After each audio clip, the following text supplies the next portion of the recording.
na mahiya eh. Ikaw naman, gwapo-gwapo mo eh. Dito ka, Mark. Dito ka sa tabi ko. Ready na? Rolling tayo. At naman to. Ang gagwapo po ng Team Outdoor Wreckage. Teka, Outdoor Wreckage, ba? Okay, we're back once again with Outdoor Recreation Team. They won their second game. Si Mark, grabe, ayoko makalaban. Mark, ang lakas mong bumato. Anong sikreto mo? Ano ba? Wala eh. Hindi. Ano lang, Good looks? Hindi. Ano lang, na-enjoy ko lang eh, yung laro. This is your first time to play dodgeball?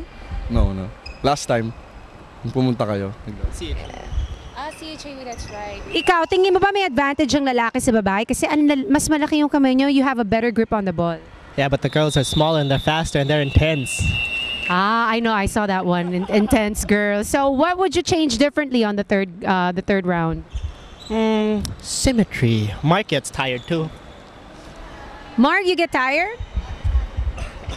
I think yung pagpapakit mo lang, hindi naman kaya yon. Masakit na yung ganito ko, shoulder ko, masakit na. Masakit daw ang shoulder. Well, guys, good luck on the next round.